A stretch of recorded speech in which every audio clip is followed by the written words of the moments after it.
하나님 말씀 읽겠습니다. 창세기 16장 1절부터 16절.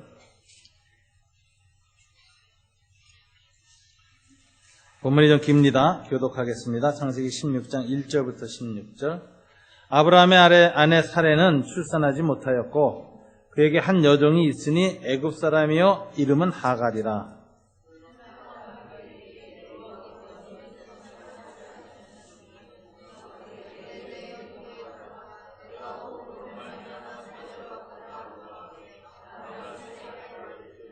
아브라함의 아내 사레가 그 여종 애굽 사람 하갈을 데려다가 그 남편 아브라함에게 첩으로 준 때는 아브라함이 가나안 땅에 거주한 지 10년 후였더라.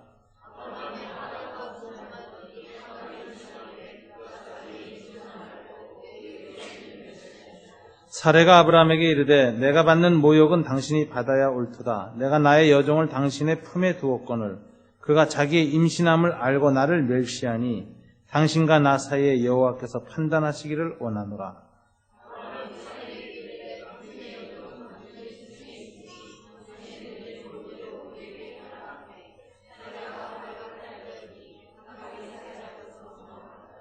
여호와의 사자가 광야의 샘물 곁 곧 술길샘 곁에서 그를 만나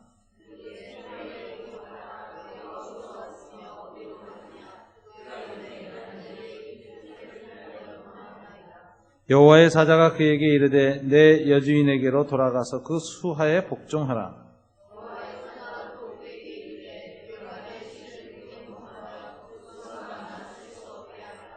여호와의 사자가 또 그에게 이르되 네가 임신하였은즉 아들을 낳으리니 그 이름을 이스마엘이라 하라.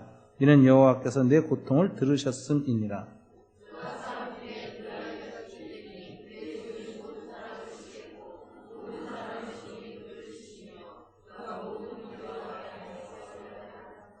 하갈이 자기에게 이르신 여호와의 이름을 나를 살피시는 하나님이라 하였으니 이는 내가 어떻게 여기서 나를 살피시는 하나님을 배웠는고 함이라.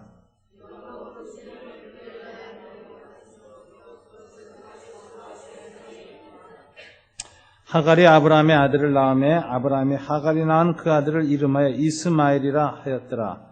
하갈이 아브라함에게 이스마엘을 낳았을 때 아브라함이 86세였더라. 기도하겠습니다. 하나님 감사합니다. 오늘도 신년 주일 예배를 이렇게 드리게 해주시고 저희가 하나님께 찬양과 영광과 기도를 드리게 하시니 감사합니다. 모든 성도들의 그 아름다운 믿음의 향기를 주님이 흠양하여 주시기를 원합니다. 이 시간에 하나님 앞에 마음을 열고 말씀 받는 시간입니다. 말씀으로 우리의 신앙과 인격과 삶을 빚어주시옵소서.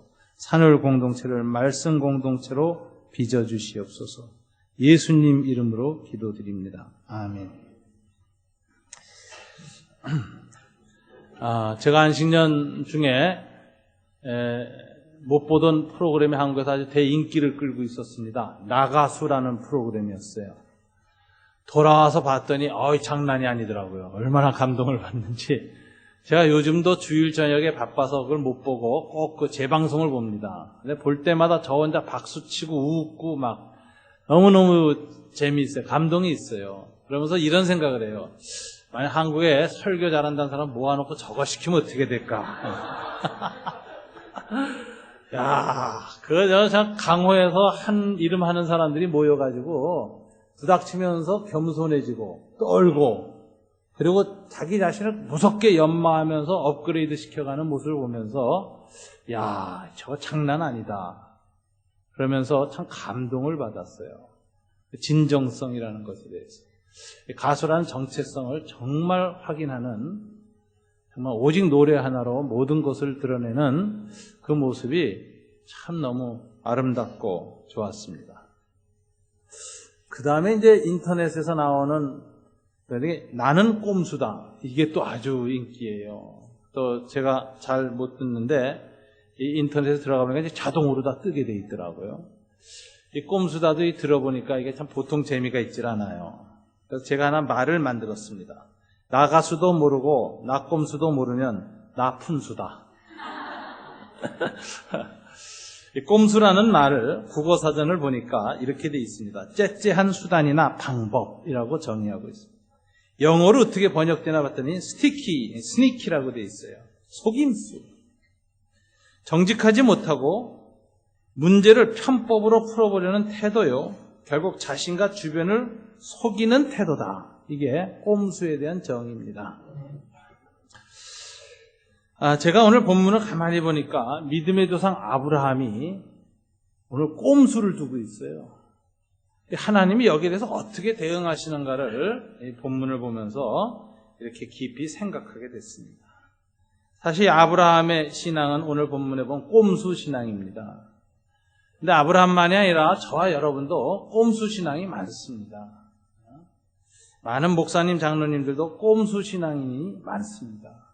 그래서 이 꼼수 신앙의 문제점을 오늘 본문을 통해서 살펴보면서 신년새에 우리가 꼼수가 아니라 정도 신앙을 어떻게 우리가 가져야 될 것인가 살펴보려고 합니다. 우선 꼼수가 어떻게 시작됐는가 1절부터 3절에 보면 사레라고 하는 아브라함의 아내로부터 시작이 됩니다. 하나님이 15장에 보면 75세의 가나안 땅을 들어온 아브라함에게 하나님이 들어올 때 약속하신 것이 내 후손을 주겠다 그랬어요.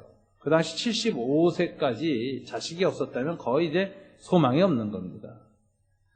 근데 그 약속 붙들고 아브라함이 가나안 땅에 들어왔는데 오늘 본문은 그로부터 10년이 지난 85세 때 일입니다. 10년 동안 강간무소식이고 하나의 아들을 안 줘요. 그리고 아브라함이 포기할 때도 있습니다. 왜 그러냐면 사레가 이미 여자로서 애를 낳을 수 있는 생殖력이 끝난 겁니다. 경수가 끊어지고 이제 돌처럼 돼가는 단계에 들어섰습니다. 아내로부터 나 이제 경수가 끊어졌다라는 소리를 들었어요. 절망감에 쌓인 아브라함이 하나님 앞에 뭐라고 했냐. 하나님, 내가 다메섹 사람 우리 집의 하인 엘리에셀을 내 양자로 삼아서 내 후손으로 삼고자 합니다. 15장에서 그렇게 말하니까 하나님이 나는 너에게 내 몸에서 날짜를 내 의사로 주겠다고 약속했는데 그거 못 믿느냐? 일로 나와라. 그리고 하나님이 광야로 데리고 가서 밤하늘에 창창한 별을 보게 했습니다. 별을 세보라고 했어요. 못 세지요. 그러니까 내가 내 몸에서 내 자손을 이 하늘의 별처럼 낳게 할 것이다 라고 시청각 교육을 하고 마음에 각인시켜가면서 재확인을 시켜주십니다. 그 순간에 아브라함이 믿음이 불끈 솟았어요. 그래서 순간적으로 아멘 하고 이제 응답을 했어요. 하나님 그 아멘하는 믿음을 보시고 그의 믿음을 의롭다고 인정을 해주셨어요. 그래서 아브라함이 의롭다 하심을 받은 첫 믿음의 자리에 이제 들어선 겁니다.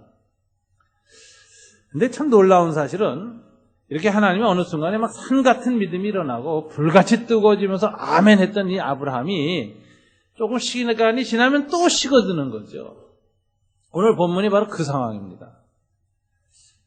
돌아와서 가만히 이제 하나님이 참 내 몸에서 날짜를 하늘의 별처럼 줬다라고 하고 아내한테 얘기하고 믿음으로 아멘 아멘 하는데 이걸 바라보는 사례는 시큰둥합니다. 이 성경 전체를 보면 이 사례는 하나님이 아브라함에게 아들을 준다는 것에 대한 믿음이 원래 없었어요. 특별히 자기를 통해서 준다는 데 대한 믿음이 없었어요. 그래서 오늘 본문에 보면 이 사례가 이제 꼼수를 두는 거예요. 하나님이 여보 하나님이 당신의 후손이라 그랬지? 사례의 후손이라고는 안 하셨지? 그러네. 그럼 됐어. 나 경수 끊어서 애 못 낳아. 그러니까 내 여종 하갈이 있어. 애굽에서 온 하갈. 이 하갈을 처부러뜨려.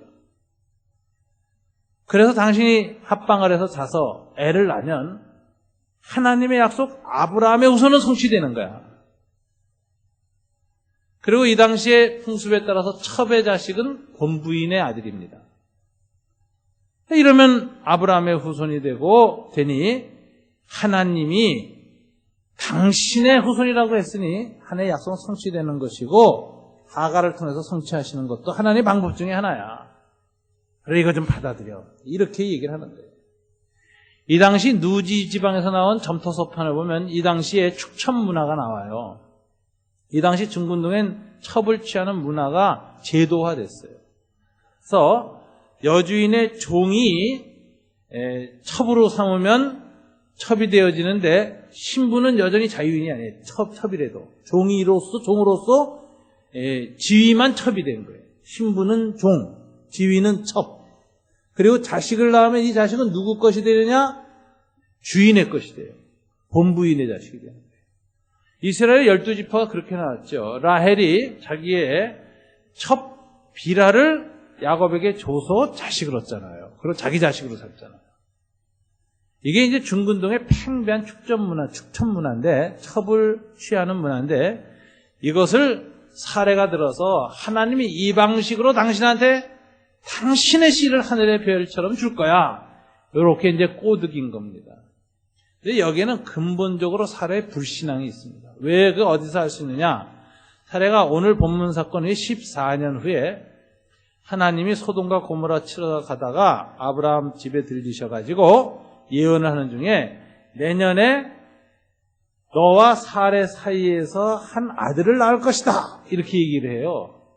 그때는 경수가 끊어진 지 14년이 지났고 사례의 태는 완전히 돌덩어리처럼 굳어져 버렸을 텐데 그때 하나님 그 예언을 해요. 이 예언을 아브라함은 아멘 하고 믿는데 이 모습을 본 사례는 장막 안에서 키득키득 웃습니다. 냉소적이고 아유 저 영감 주책이야. 저거 또 믿어.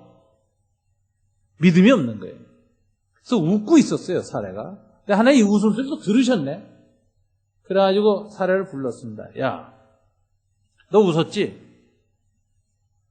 너 가만히 있으니까 너 내년에 아들을 낳을 텐데 이름을 뭐라고 하냐 아냐? 이삭이라고 해라. 어? 이삭은 뜻이 웃음이에요. 너 내 약속을 못 믿고 웃었지? 평생 이 아들을 기억할 때마다 네 불신앙을 생각해. 어? 내가 그렇게 불신앙을 보이고 웃었는데 나는 약속을 이루는 하나님이야. 그래서 이삭이라는 이름을 지어줘요. 이 사건을 보면 사례는 아브라함이 99세 될 때까지 하나님의 약속을 한 번도 믿은 적이 없어요. 아주 불신앙이 가득한 여자죠. 이 여자는 믿음이 없으니까 꼼수가 나오는 거예요. 하나님이 아브라함의 후손을 준다고 했는데 자기는 믿음이 없어. 자기 몸에 병수 끊어지고 태 안 나. 그러니까 이 믿음이 없으니까 편법을 생각합니다. 아하, 하나님 아브라함의 아들을 주긴 주는데 내 몸이 아니라 누구? 딴 여자 통해서 줘도 그 아브라함 아들이고 그리고 또 그게 내 아들이 되려면은 어떻게 내 종을 주는 게 제일 좋겠다. 그래서 애굽에서 데리고 나온 종 중에 하갈이라는 종이 있어요. 이 아브라함의 고난은 다 애굽에서 시작합니다. 그가 믿음이 없어서 가나안 땅을 약속의 땅으로 바꿔 들어갔더니 그 땅에 기근이 임하니까 벌컥 내버리고 풍요로운 애굽으로 이민을 가버렸어요. 가서는 자기 아내를 빼앗기고 자기가 죽임을 당할 것 같으니까 자기가 살려고 아내를 애굽 왕 바라오에게 바친 아주 치사한 남편이었습니다. 그것도 하나님이 좀 불쌍히 여겨서 도와줘가지고 간신히 아내 도로 찾고 나올 때 바라오가 미안한 마음과 놀란 마음으로 준 재물과 종을 줬는데 그 중에 하나가 하갈이고 이게 사례의 종이 됐어요. 원래 애굽 바라오 왕실 시녀였으니까 얼마나 이쁜 여자겠어요. 데리고 나와서 종으로 삼았는데 사례가 오늘 이 여자를 첩으로 삼아라. 아들을 낳아라. 아브라함이 긴가민가하지만 가만히 사례의 이 꼼수를 가만히 묵상해 보니까 괜찮거든. 하나님이 그래 내 후손이라 했지 뭐 사라의 후손이라는 말은 안 하셨고 또 아내가 또 고난이 참 괜찮고 하갈이 뭐 이뻤을지 미웠을지는 잘 모르겠지만 뭐 어쨌든 괜찮다. 손해볼 거 없다. 그래가지고 오늘 본문 아주 얄미운 태도를 보이죠. 2절 아브라함이 사례의 말을 들으리라. 알았어. 그리고 이제 하갈한테 들어간 거예요. 아브라함이 아들을 낳은 겁니다. 근데 이게 하나님이 보시기에 악한 거예요. 이게 왜 꼼수냐?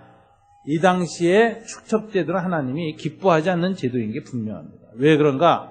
창세기 보면 결혼의 원리에 어긋나요. 하나님은 창세기에 남자와 여자를 만드시고 둘을 하나로 돼서 부부를 만드시고 가정을 이루실 때 일부 일처제를 허락하십니다. 그리고 여성을 어떻게 창세기는 설명하느냐? 남성과 대등한 존재요, 본질상 같은 존재로 설명해요. 이건 고대 세계에서 굉장히 놀라운 여성 해방 신학입니다. 왜 그런가? 고대 세계에서는 여성을 남성과 동등한 본질이라고 보지 않았어요. 남성은 대체로 신의 아들, 신의 형상을 받은 존재고 여자는 보다 훨씬 열등한 존재로 파악했습니다. 그래서 고대 신화에 보면 여자는 신으로부터 창조되지 않고 짐승에서 창조돼요. 단군 신화는 어디에서 창조돼요? 곰으로부터 나와요. 가나안 신화에는 개로부터 나와요. 여자가. 그러니까 아주 본질이 열등한 존재예요. 심지어 그리스의 철학자 아리스토텔레스는 여성은 남성보다 본질상 열등한 존재라고 얘기했고 짐승과 남자 사이다 이렇게 얘기를 했어요. 절반 짐승이라고 본 거예요. 그러니까 이 그리스 철학자인 이 아리스토텔레스나 플라톤이 그렇게 볼 정도였으니까 고대 사회에서 여성을 아주 낮게 본 거는 아주 한다. 현대에도 그래요. 쇼펜하우어 같은 사람은 여자를 정의하기를 머리카락은 길지만 머리는 짧은 짐승이다 이렇게 말을 했거든. 이게 이 현대까지도 여성에 대한 그 낮게 보는 태도는 아주 본질적으로 깔려 있는 게 서구와 오늘날의 이 사고 방식이죠. 근데 성경이 놀랍습니다. 그걸 뒤집어 엎어요. 지금부터 3,500년 전 문서가. 성경은 뭐라고 말하느냐? 여자는 짐승에서 창조되지 않고 어디에서 창조됐다? 남자로부터 창조됐다. 남자의 갈비뼈. 이거 못 믿겠다 하는 분들이 있어요, 남자들이. 우리 아내가 내 갈비뼈하고 나하고 동등한 존재라고? 아니야. 그래서 부지런히 갈비뼈를 세봤대요. 빠진 갈비뼈가 없더래. 남자분도 한번 세보셨어요? 갈비뼈 빠진 거 없어요. 그래서 이거 갈비뼈, 내 갈비뼈 아니네? 이렇게 생각하는데 그게 아니라 아담만 갈비뼈가 없어요, 하나. 나머지 남자는 다 갈비뼈 제대로 갖고 나왔어요. 거기서 말하는 바는 뭐냐? 여성은 남성과 동등한 본질이다. 그걸 깨닫게 하려고 하나님이 체험학습을 그 앞에 시켜요. 갈비뼈로 만들기 전에. 피조한 다른 모든 짐승들을 아담 앞에 끌고 옵니다. 아담이 그 이름을 지어주는데 고대에서 이름을 짓는다는 건 본질을 명명하는 겁니다. 이 피조물의 본질을 파악하는 행동이에요. 아담이 짐승들의 이름을 다 지어주고 다 모든 짐승이 지나간 다음에 아담이 깨달은 게 뭐냐? 창세기에 보면 자기와 동등한 짝이 없다라는 걸 깨닫는 거예요. 거기에서 인간은 짐승과 다른 독특한 존엄한 존재로 창조됐다라는 걸 깨닫게 됐고 짐승 가운데에서는 내가 아내를 취할 대상이 없다. 이걸 깨닫게 한 거예요. 그래서 체험학습을 시켜놓고 아담을 잠재워놓고 그 갈비뼈로 이 여자를 만들었으니 이 여자는 아담과 동등한 존재요 짐승과 다른 너와 동등한 특별한 피조물이라는 걸 하나님이 알게 하시는 겁니다. 사실은 남자보다 여자가 퀄리티가 더 높지요. 재료가 좀 나아요. 남자는 진흙으로 만들었고 여자는 뼈로 만들었어요. 뼈가루로. 그러니까 여러분 도자기도 말이죠. 본차이나 잘 안 깨지는 보시산 도자기 있어요. 그거는 콧불 속 가루를 좀 집어넣고 굽거든요. 여자가 나약하고 부드러워도 잘 안 깨집니다. 왜냐하면 남자 뼈로 만들어서. 여자가 훨씬 더 어떻게 진료로 보면 우월합니다. 사실은. 동등하게 만들었어요. 그리고서는 아담에게 끌고 왔더니 아담이 이는 내 뼈 중에 뼈, 살 중에 살이다라고 스스로 동등한 존재임을 고백하게 하시고 그리고 둘이 결합하여 아들을 낳고 살고 가정을 만들기 때문에 동등한 존재가 동등한 자격으로 결혼을 이루기 때문에 이게 1대1의 결혼을 만드는 거예요. 이게 창세기에 나타난 여성의 존엄성, 결혼의 신성함, 하나님이 원하는 가정의 원리가 나타나 있습니다. 이게 타락한 후에 썩어지는데 특별히 남자들이 힘이 강하다 보니까 힘으로 우격다짐으로 이 창조 질서를 어긴 것이 뭐냐? 일부 다처제요. 축첩제도입니다. 이게 문화로 된 게 아니라 나중에 법 제도화돼서 누지 문서의 축첩 문화, 축첩 제도가 문서로 나타나요. 그리고 아브라함도 여기에 지금 오염이 된 거예요. 하나님의 원래 여성과 남성의 이 관계를 알지 못하고 아브라함은 이 오염된 축첩 제도를 그냥 받아들이는 겁니다. 이거 사레가 받아들였고 아브라함이 받아들였어요. 그렇게 해가지고 하나님이 싫어하고 하나님이 원치 않는 타락한 제도를 통해서 그 씨를 얻겠다. 이렇게 되는데 예수님이 그런 방식으로 이 세상에 들어올 수가 없습니다. 하나님이 싫어하는 방식인데 이 사레와 아브라함은 하나님의 원리를 어기고 인간적인 방식으로 하나님의 때를 기다리지 못하고 자기네들의 때에 자손을 얻으려고 편법과 속임수를 동원했습니다. 이건 하나님 앞에 아주 나쁜 태도입니다. 예수님이 정죄한 죄 중에 가장 무서운 죄가 위선죄입니다. 바리새인들의 위선과 가식을 외식하는 죄라 겉으로 이렇게 장식하는 죄죠. 분식이죠. 이걸 무섭게 이용하셨는데 이게 왜냐? 자기네들의 죄악이 있는데 죄악이 없는 척 겉으로 숨기는데 누구를 들어서 숨기냐? 하나님 이름 팔아서 숨겼어요. 하나님 섬긴다는 명목으로 죄를 가렸어요. 그래서 자신들의 죄를 막는 수단으로 하나님을 사용하고 신앙을 사용했기 때문에 이게 가장 신성모독이요. 이게 여호와의 이름을 함부로 일컫는 거, 망령되이 일컫는 태도요. 하나님을 가장 싫어하는 겁니다. 지네들의 문제와 죄를 그냥 고백하고 드러내면 되는데 그걸 가리고 숨기고 그럴듯하게 보이려고 치장하는데 하나님을 갖다가 이용해 먹은 거예요. 하나님이 가장 싫어하는 죄죠. 그래서 예수님이 바리새인들을 뭐라고 하세요? 이 독사의 자식들아. 이거 사단이나 하는 짓이다 하셨는데 이게 꼼수 신앙의 문제입니다. 꼼수 신앙은 하나님 이름을 망령되이 일컫는 행동입니다. 목사가 꼼수 신앙 부리고 장로가 꼼수 신앙 부리고 그리스도인들이 자기의 죄를 숨기기 위해서 하나님까지 동원해서 정당화하려고 할 때 이거는 예수님과 하나님이 가장 싫어하는 신앙이 악의 악이다라는 걸 기억해요. 그래서 그리스도인이 사탄을 가장 깊이 닮아갈 때 나오는 신앙 형태가 꼼수다 하는 걸 기억해요. 꼼수는 위험한 겁니다. 자, 아브라함은 이렇게 사레의 꼼수를 받아들여서 둘이 부부가 합작해서 꼼수 신앙을 드러냈습니다. 결과가 뭐였습니까? 4절부터 14절에 보면 총체적인 불행이에요. 모두 불행해요. 사레도 불행하고 하갈도 불행하고 아브라함도 불행하고 인류 역사가 불행해지는 문명의 불행이 여기서 시작이 됩니다. 무슨 일이 있는가? 4절 5절에 보니까 이 하갈이 말이에요. 신분이 종인데 주인의 은혜를 받은 거죠. 여종이 첩이 됐으니 이건 사레가 얼마나 은혜를 베푼 겁니까? 수많은 여종 중에 아브라함의 족장에 첩이 됐다는 건 굉장한 상승이죠.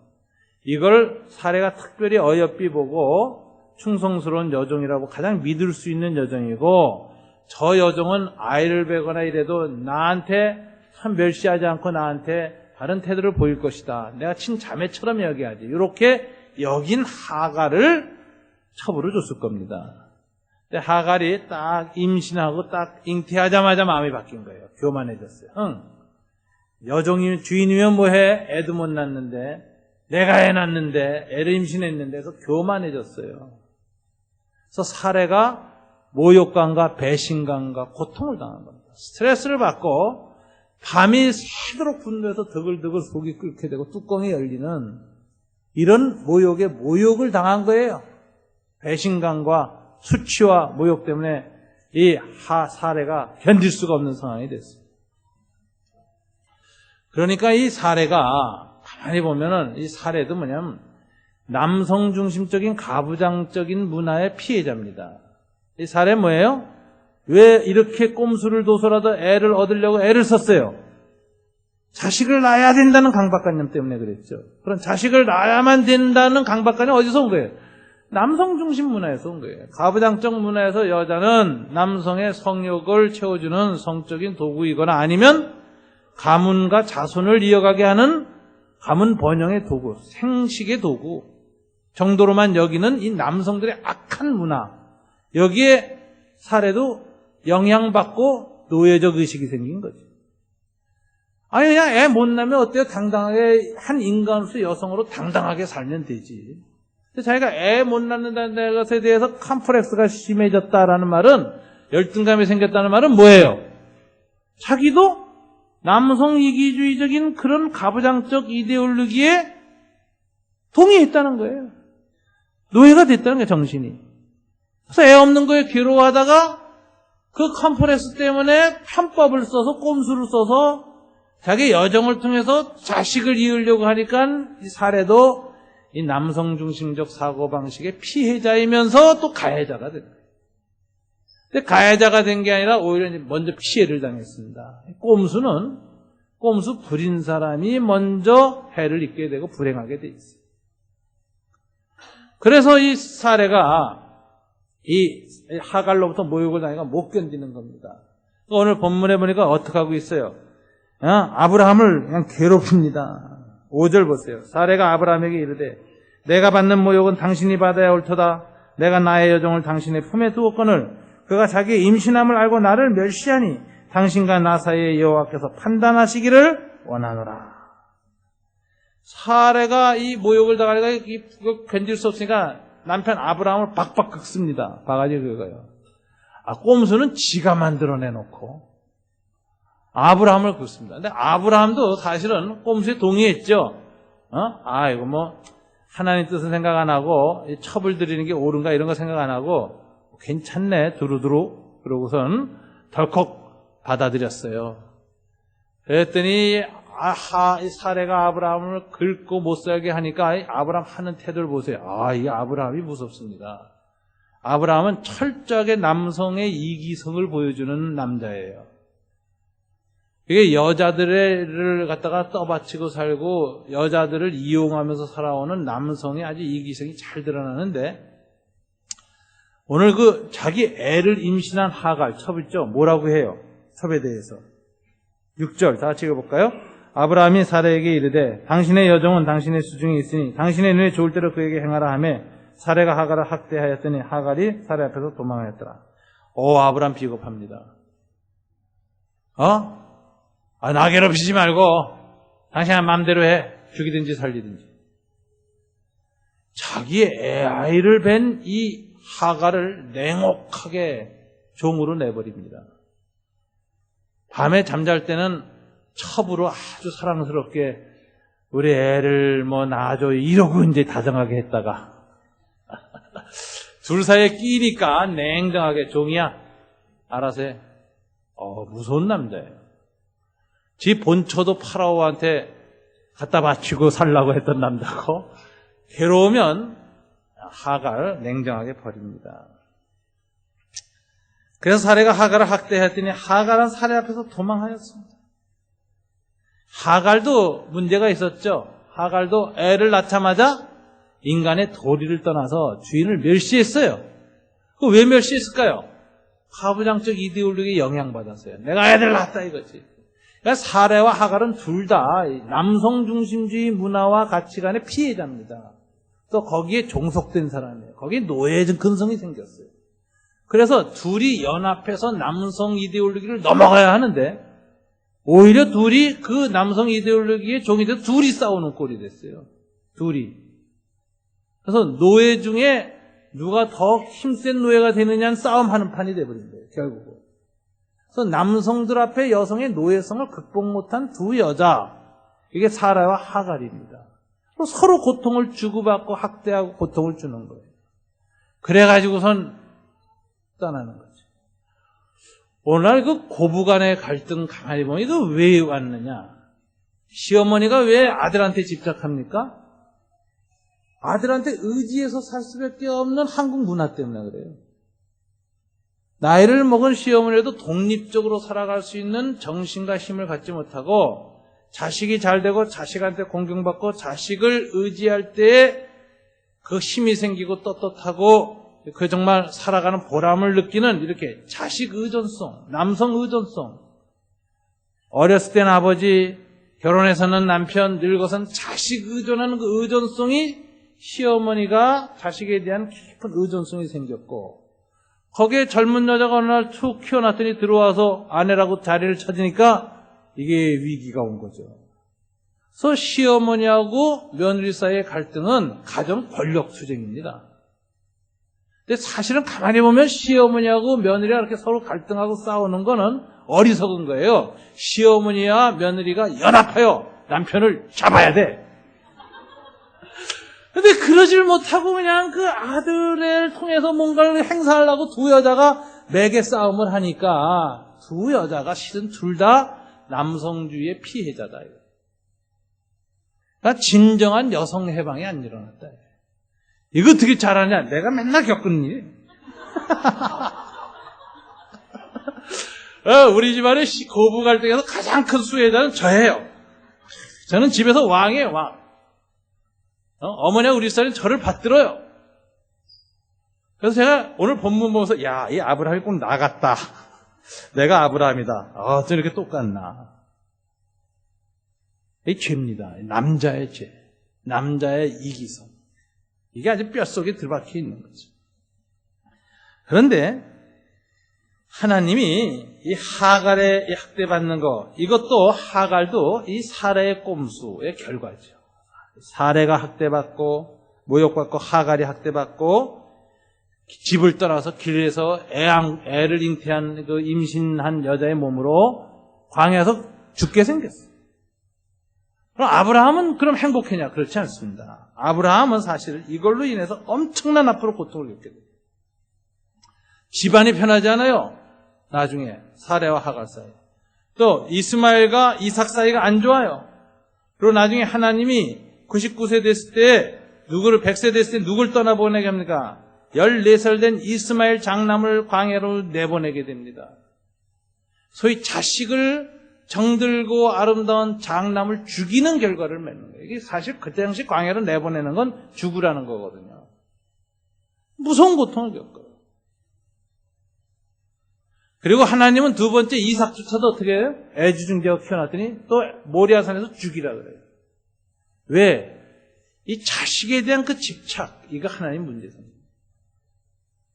그래서 아브라함도 이런 꼼수를 아내하고 함께 핀 결과로 아버지로서 겪을 수 없는 무서운 고통을 겪게 되니 꼼수의 결과는 총체적 불행입니다. 그 다음에 이 이스마엘이 이제 나중에 낳은 자식이 이게 아랍의 조상이 되잖아요. 지금 이슬람교 문화의 조상이에요. 기독교, 유대교, 기독교 세계와 이슬람교 사이의 전쟁이 2000년을 이어내려와요, 지금.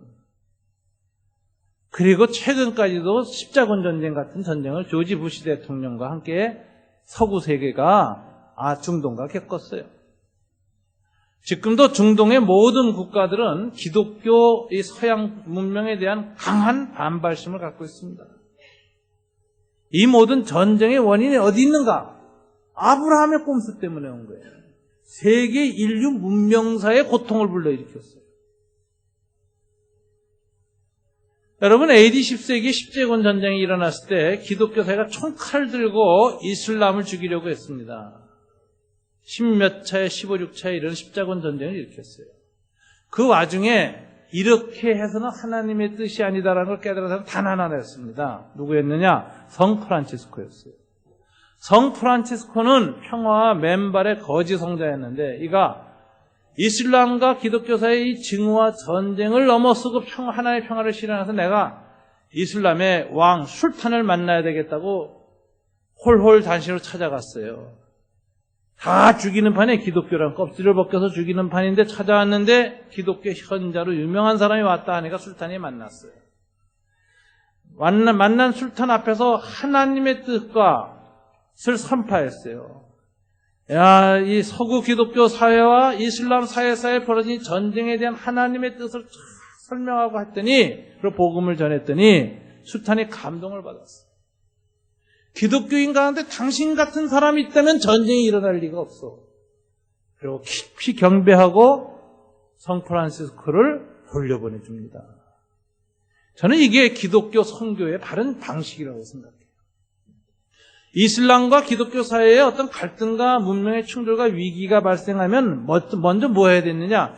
왜 이런 갈등이 일어났는가? 우리 기독교 세계가 먼저 한 잘못이 없는가? 이슬람에 대해서 우리가 어떤 정말 자세를 잘못 가졌는가 반성하고 돌이켜보고 둘이 같이 하나님의 평화를 누릴 수 있는 길을 모색하고 그 길을 제시할 때 이슬람도 감동받고 거기에 대해서 동의하고 그다음에 기독교인을 인정하게 될 터인데 그런 반성은 조금도 없이 종교적 증오만 갖고 전쟁 일으키고 총칼로 때려서 죽이고 시산혈애를 이르니 기독교나 유대교에 의해서 자식을 잃어버리고 그 민간인 폭격당해서 애들이 다 길바닥에서 죽어버렸을 때 그 부모가 얼마나 분노하겠어요. 오죽하면 절대로 자살하지 않은 어머니들이 배에다가 폭탄을 들고 와서 몸소 자살 폭탄을 하냔 말이에요. 이 무서운 증오를 누가 심었느냐 이거예요. 이렇게 종교 간의 갈등이 일어날 때 기독교인이 쳐야 할 태도는 뭐냐? 상대방에게 원인을 두고 공격하는 것이 아니라 먼저 자기 반성부터 해야 돼요. 하나님의 뜻이 뭔가? 이 성 프란시스코의 자세가 오늘날 우리 기독교인들한테 굉장히 필요한 겁니다. 근데 오늘 아브라함 보세요. 갈등 생기니까 내쫓잖아요. 죽어라, 나가서. 이런 꼼수 신앙과 이런 꼼수적인 태도를 가지고 적당히 자기 자신은 피해 안 보고 그냥 다 책임을 전가시키고 말이야. 이 모든 원인은 살해하고 지가 했잖아요. 그래서 조금 교만해진 하갈한테 뒤집어 씌우고 길가로 나가서 죽게 애까지 하고 내쫓아버리니 이게 잔인한 태도 아닙니까? 이게 어디 하나님 믿는 사람이 가질 태도입니까? 이 짓을 해대는데 하나님이 이거 가만 보시겠어요? 야 이놈아, 너는 그 대가를 치르게 됩니다. 이래서 하나님을 믿는 장남과 차남 사이에 이 3500년의 전쟁이 시작되는 거예요. 이게 다 꼼수 신앙의 결과거든요. 그러니까 꼼수는 불행을 만든다. 여기에 대해서 하나님이 어떻게 반응하셨는가? 이게 7절부터 14절에 나와요. 놀랍게도 인간의 꼼수에 대해서 하나님은 그걸 극복할 수 있는 길을 보여주십니다. 하나님의 대안은 뭐냐? 놀라운 사실은 하나님이 누구한테 나타나느냐? 사라에게 안 나타나요. 아브라함에게도 안 나타나요. 오늘 본문 7절부터 14절을 보면 여호와의 사자는 누구를 만나러 오십니까? 하갈에게 오세요. 하갈에게 오셔서 하갈에게 묻습니다. 8절에 보면 이르되 사레의 여종 하갈아, 네가 어디서 왔으며 어디로 가느냐? 그가 이르되 나는 내 여주인 사레를 피하여 도망하나이다. 여기 굉장히 중요한 얘기입니다. 하나님이 이 문제를 어디서부터 해결하십니까? 꼼수를 만들어내고 꼼수를 실행한 사람들을 통해서는 하나님이 해결을 안 하세요. 누구를 통해서 해결하세요? 꼼수의 피해자, 꼼수의 희생자를 통해서 하나님이 역사하십니다. 항상 힘있고 부자이고 강한 사람들은 꼼수를 부려가면서 지네들을 도덕적으로 정당화해 가면서 힘없고 가난한 사람들 짓밟고 억압하는데 하나님은 거기에 대해서 어떻게 대응하시느냐? 희생자 편에 쓰셔서 희생자를 축복하고 희생자를 들어서 꼼수를 피운 사람들을 징계하시고 깨우치시고 엎어버리시는 하나님이다. 하나님은 약한 자 편입니다. 하나님은 가난한 자 편입니다. 하나님은 인간의 꼼수에 의해서 고통당하고 죽어가는 사람들 옆에 나타나시는 하나님.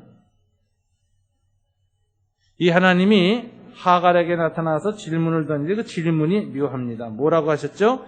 내가 어디서 왔으며 어디로 가느냐? Where? 영어로 어디서? 라는 질문을 던져요. 이 질문은 하나님이 항상 인간한테 던지는 근원적 질문 중에 하나입니다.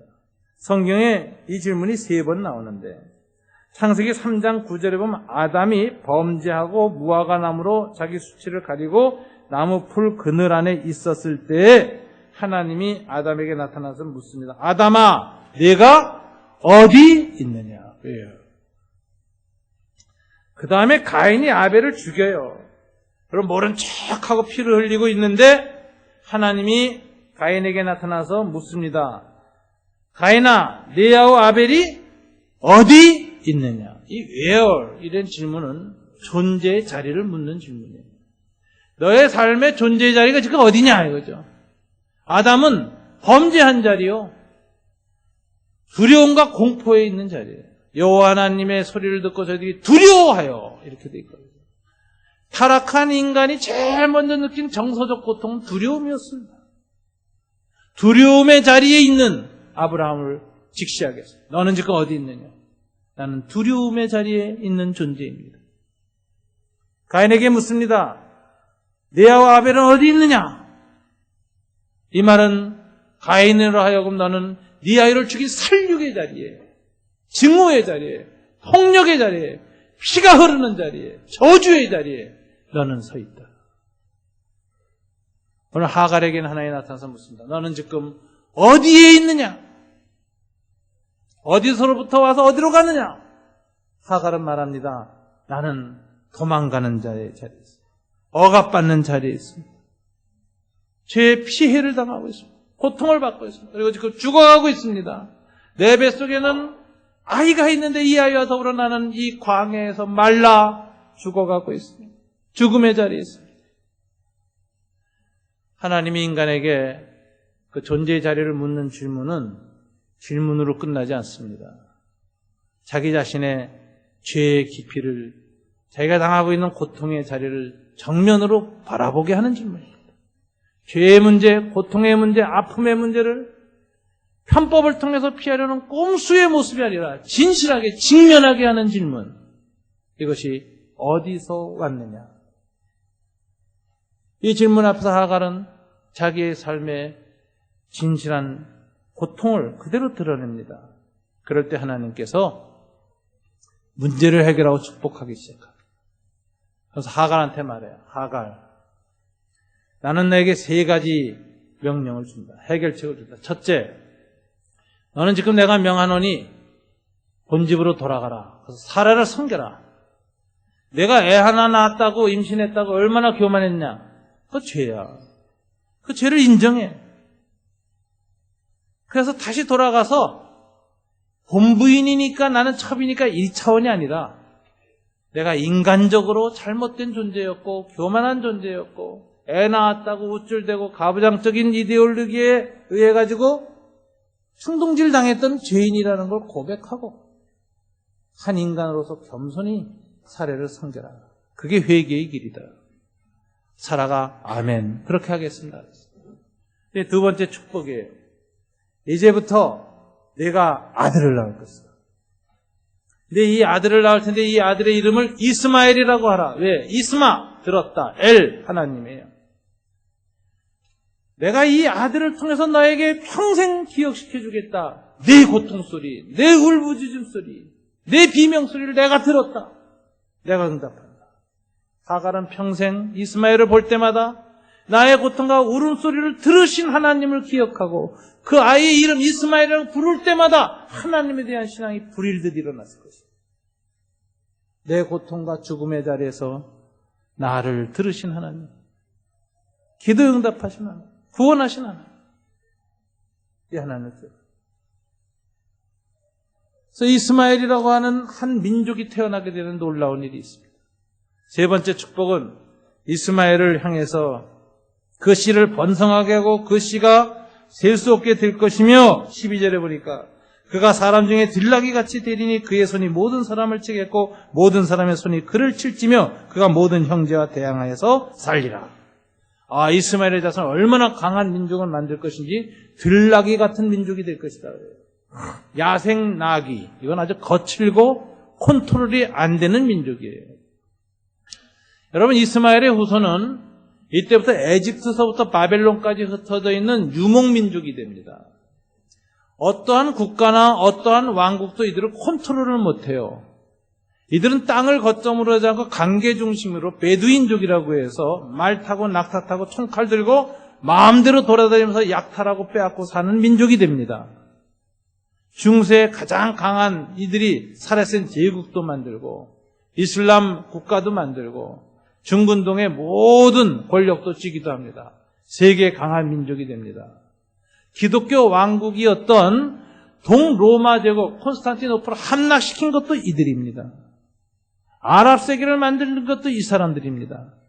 이 사람이 1, 2차 세계대전 때에는 독일과 대항해서 싸우느라고 영국의 이 장군, 장교 한 사람하고 하고 같이 2차 대전에 참여하죠. 그래가지고선 2차 대전에 독일을 물리치기 이깁니다. 그러니까 1, 2차 세계대전에 승리한 서방 각국이 이 사람들이 사는 이 사막은 경계가 없어요. 옛날부터 국가가 없었어요. 땅이 갈라져 있지 않았다고요. 막 나귀 타고 다니는데 어떻게 국가가 있습니까? 그런데 억지로 그냥 지도상으로 뚝뚝뚝뚝 잘라줬어요. 여기 사우디아라비아, 우리 돈, 당신 이쪽 차지해. 요르단이 이제 굉장히 컸거든요. 그래서 요르단은 이제 지금 이스라엘 전체하고 지금 요르단까지 전부 다 해서 시리아까지 합쳐서 요르단 왕자한테 줬어요. 이 사람이 영국군 장교하고 함께 우리 그 영화도 나왔잖아요. 아라베 로렌스 함께 싸웠던 그 부족장입니다. 그래서 이제 그 사람한테 요르단 줬죠. 시리아 주고 뭐하고 다 나눠줬어요. 근데 이 사람들 원래 땅이 없이 살던 사람들인데 강대국이 그냥 땅을 하고 독립국가 시켜주니까 전에 그냥 부족이었는데 국가가 된 거예요. 그 중에 어떤 나라는 갑자기 석유가 펑 터져서 부자가 됐고 예멘 같은 나라는 석유 한 방울도 안 나와. 막 갈라줬는데 이게 지네들이 원한 게 아니라 강대국이 쭉쭉쭉쭉 공로에 따라서 나눠준 거라니까요. 요르단은 큰 땅 받았는데 다 뺏겼어요. 이스라엘한테 뺏기고 시리아가 독립하고 해가지고 뭐 조각조각 나가지고 뭐 요단강 서편 조그만 조각 지금 갖고 앉아 있습니다. 그 중에 또 인구가 3,500만이 되는 민족이 있어요. 근데 이 나라는 땅도 못 얻었어요. 그래서 세 나라로 갈라져서 이란과 이라크, 터키로 나뉘었어요. 이게 쿠르드족. 이 사람들이 쿠르드스탄이라고 하는 독립국가 만들려고 지금 했는데 독립이 안 돼요. 그래서 그냥 이 사람들이 또 전쟁하고 싸우고 지금 테러하고 난리죠. 이게 다 이스마엘의 후손이에요. 들나귀 같은 나라가 될 것이요. 이 나라는 여기저기를 치는데 어느 나라도 컨트롤 못할 것이다. 지금 서방 강국이 이 유럽과 이 서구 강국이 아랍을 컨트롤하려고 몸부림치고 땅 나눠주고 사우디아라비아 머리 다 친미국, 친영국, 서양의 이 친밀한 국가를 만들어가지고 미국 중심의 중동 정책을 펴는데 그런 대로 그냥 뭐 어떻게 뭐 해왔는데 여기에 저항했던 거예요. 아프가니스탄, 이라크, 즉 지금 이란 그러고 있었는데 요즘 말이죠. 자스민 혁명이 터져가지고 튀니지, 알제리, 이집트, 뭐 시리아, 요르단, 예멘 다 정권이 뒤집어 펴져요. 그러면서 아랍 민족주의 이슬람 정권이 탄생하면서 미국과 유럽의 동방정책, 중동정책은 다시 끝장나고 있습니다. 지금 무슨 소리냐면 컨트롤을 못하게 됐다 이거지. 미국이 무슨 전쟁을 하고 미사일을 들여오고 난리를 쳐도 중동을 컨트롤 못하는 국가가 됐고 그 틈에 지금 이란이 핵무기 개발하겠다고 하고 그러니까 이스라엘이 신경질이 팍 나가지고 미국 대통령한테 와가지고 오바마한테 와가지고 뭐라고 했으니까 네탄야후가 앞으로 이란이 핵을 장착하는 순간 우리는 그거 못 본다. 그 순간 우리는 이란의 핵시설을 핵무기로 공격하겠다. 때려 부수겠다. 다 죽이겠다. 근데 그 전까지는 달라요. 그 전까지는 공격하기 전에 좀 미국의 허락을 받았거든요. 근데 네탄야후가 와서 뭐라고 했냐? 캠프 데이비드에 대해서. 미국에 알리지 않고 공격하겠다 그랬어요. 이거 오바마가 미치는 일이죠. 컨트롤하지 못하게 전쟁 터지는 거 아니에요. 중동에서. 그러니까 오바마가 네탄야후하고 회담하다가 저녁 약속을 먹기로 했는데 그냥 혼자 나가서 밥을 먹었다는 거예요. 그리고 네탄야후 밥을 안 줬어요. 당신 앉아서 좀 생각 좀 잘해. 그리고 나가서 혼자 먹고 왔어요. 세계 국제 관례상 외국 대통령을 불러다가 저녁을 굶긴 건 처음입니다. 오바마가 보통 약이 오른 게 아니에요. 왜? 자기네들 알리지 않고 이란 치겠다고 하는데. 근데 지금 그게 지금 진행되고 있어요. 그래서 계속해서 핵을 하니까 이스라엘은 선제 공격하겠다 그러는 판이고 선제 공격해서 중동 전쟁이 안 터지려면은 어떻게 돼요? 이라크가 핵을 갖지 못하도록 미국이 압력해야 되잖아요. 그래서 압력을 했더니 이번에 이란이 뭐라고 했어요? 호르무즈 해협 봉쇄하겠다 그러잖아요, 지금. 해협에다 다 길에 설치하겠다. 그래서 서방 석유 추송로를 막겠다. 너희 한번 당해봐라. 지금 일촉즉발입니다. 그래서 이게 금년 2012년 들어서서 중동에서 급속한 시일에 전쟁 터질 가능성이 많아요. 저는 가만히 보니까 하나님이 김정은 씨를 좀 도와줘. 지금 불안해서 하고 미국하고 이게 앞으로 문제인데 미국이 북한을 한번 손 보려고 하면은 꼭 중동에서 전쟁 터져요. 그래서 이슬람을 통해서 한반도 평화를 만드시는 하나님. 참 묘해요. 미국이 북한에서 신경을 쓸 수 없게 만들어버려요. 지금도 상황이 비슷해요. 이래가지고선 지금 이 중동의 이 이슬람 국가들이라는데 이게 성경에 아브라함을 한 예언이거든요. 들락이 같이 돼서 모든 사람이 그 나라를 건드리고 컨트롤을 못하게 될 것이다. 지금 인류 역사 3,500년 동안에 유대교, 기독교 세계와 이슬람 세계의 갈등은 아브라함의 꼼수 때문에 터졌어요. 이 꼼수는 모두를 불행하게 합니다. 인류 역사를 망칩니다. 불행의 씨앗이에요. 그런데 하나님께서 어떻게 하시는가? 내가 이스마엘을 축복함으로써 꼼수를 부리고 꼼수를 계획한 사레와 아브라함을 치겠다는 거예요. 저는 이게 하나님의 혁명이라고 해요. 하나님은 항상 강하고 힘 있는 사람들을 뒤집어 엎는 하나님의 혁명을 행하는데 어떻게 하느냐? 강하고 힘 있는 사람들의 가장 고통받는 여자의 후손을 통해서 뒤집어 엎어요. 가이사 아구스토가 로마의 권력을 가지고 팔레스타인을 식민지 지배하기 위해서 인구조사령을 내리니까 거기에 가장 힘없는 여자가 남편의 고향에 가서 호적을 해야 돼. 꼭 남편 고향. 그래서 다윗의 고향 베들레헴까지 임신이 돼서 배가 10달 불러왔는데 나귀 타고 딱 가가지고 아브라함 이 베들레헴 성문 앞에서 호적 조사를 하고 있는데 그 인간의 죄와 권력이 가득 찬 곳에 가장 밑바닥에 임신한 고통받는 한 여자가 있었는데 그 여자의 뱃속에서 예수님이 태어나가지고 세상을 뒤집어 엎어버려요. 힘과 강자의 논리를 뒤집어 엎어린 하나님의 위대한 사랑의 혁명이 시작됩니다. 이거에서 학자들이 말을 써요. The Great Reversal. 하나님의 위대한 역전이다. 하나님의 위대한 전복이다. 세상 왕국을 뒤엎는 하나님의 혁명은 강한 자와 힘 있는 자 그 중에서도 가장 고통받는 약자인 여자의 어린아이의 몸으로 이 땅이 시작됩니다. 오늘 하나님도 하갈의 뱃속에 있는 이스마엘을 통해서 아브람과 사라의 꼼수를 징벌하고 계십니다. 그러면서 하나님께서 아브람과 사라를 반성시키시고 회개시키시고 온전한 믿음으로 돌아오게 하셔서 다시 하나님에 대한 믿음을 가지고 바라보게 함으로 그 씨 예수 그리스도를 보내시고 하나님의 나라 평화를 이 땅에 이루시는 것입니다. 그래서 이 하갈은 여기에서 만난 하나님을 향해서 이름을 붙였어요. 엘로이. 로이는 보신다. 엘로이, 나를 보시는 하나님. 이렇게 했어요. 여기 여호와의 사자가 나타났잖아요. 이 여호와의 사자가 보통 사자가 아니에요. 그래서 이 영어 성경엔 The Angel of the Lord로 번역이 되어 있어요. 이 사자를 An Angel of the Lord로 번역한 여러 천사 중에 하나인데 여기 나타난 이 여호와의 사자는 천사, 피조물이 아니에요. 하나님 자신이에요. 본문을 보면 자기를 여호와라고 불러요. 13절 보세요. 하갈이 자기에게 이르신 여호와의 이름을 나를 살피시는 하나님이라 하였으니 이는 내가 어떻게 여기서 나를 살피시는 하나님을 배웠는가 함이라. 이 여호와의 사자는 누구였어요? 여호와이셨다. 이렇게 얘기하죠. 여호와의 사자가 사사기에 보면 13장 18절에 보면 삼손의 아버지 마누엘에게 나타납니다. 다 같이 한번 읽어볼까요?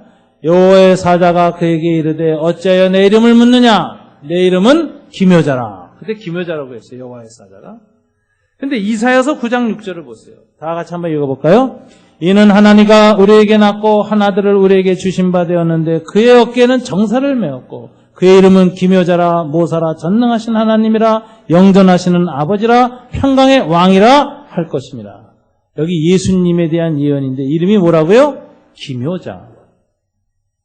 그럼 구약 성경에 나타난 여호와의 사자는 누구냐? 성부 하나님도 아니고 성령 하나님도 아니고 인류를 구원하고 약자를 들어서 강한 자를 엎으시고 해방과 자유를 선언하시는 제2위 하나님 누구시죠? 성자 하나님. 성육신 하기 전에 예수 그리스도께서 인간에게 나타날 때는 더 엔젤 오브 더 로드 현현하시는 하나님의 사자로 나타났다가 예수님의 성육신 이후에는 이 사자가 안 나타나요. 그러면 오늘 여호와 하나님의 사자, 여호와 자신이신 분, 예수님이 성육신 하시기 전에 하갈에게 나타나셔서 아브라함과 사라의 꽁수신앙을 뒤집어 엎어버리죠. 그리고 하나님이 다시 이스라엘 백성에게 바른 신앙을 가르치는 훈련 과정을 시키시는 겁니다. 우리는 꼼수는 불행의 씨앗이라는 걸 알아야 되겠습니다. 정도신앙을 가져야 합니다. 정도신앙은 말씀과 기도로만 생깁니다. 배가 직진하려면 노가 길이가 똑같고 같은 강도로 저어야 앞으로 가요. 한쪽이 기울어지면 빙빙 돕니다. 우리 영혼이 바로 앞으로 나아가려면 두 노가 필요한데 뭐냐? 말씀과 기도예요. 신령과 진정으로, 말씀과 성령으로. 그래서 이 기도와 말씀의 노를 정확하게 같이 균형 맞춰 저어갈 때 정도신앙이 생기고 정면을 갑니다. 꼼수를 극복할 수 있는 성숙이 생겨요. 이게 이번 20일간 새벽 기도하면서 우리가 우리의 체질을 정상적으로 만들어놔요. 그래서 하나님의 해결책을 구하면 하나님이 이 모든 걸 바로잡아 주십니다. 우리가 2012년을 시작하면서 인생을 살면서 장사하시는 분들, 사업하시는 분들, 또 직장생활 어떤 위기가 올 때 인간은 연약해서 꼼수를 생각할 수밖에 없어요. 머리를 짜내고 생각하고 가지고 이런 편법을 하면 어떨까 싶을 때가 있어요. 그런데 하나님은 절대로 속지 않습니다. 기뻐하지 않습니다. 그래가지고는 불행해집니다. 2012년 여러분의 삶은 불행해질 겁니다. 이거 극복하는 길은 정도신앙을 회복하는 겁니다. 말씀과 기도로 정직하게 문제가 있을 때 하나님 앞에 고백하고 부르짖고 외치고 드러내고 하나님의 방법을 구할 때 하나님이 응답하기 시작하시고 이스마엘 들으시는 하나님의 역사가 나타나면 엘로이 나를 감찰하시는 하나님의 은혜가 나타나면 문제는 해결되는 것입니다. 2012년 첫 예배를 드리며 이 하나님 앞에 정도 신앙을 회복하는 저와 여러분 되시기를 주님 이름으로 축원합니다. 기도하겠습니다.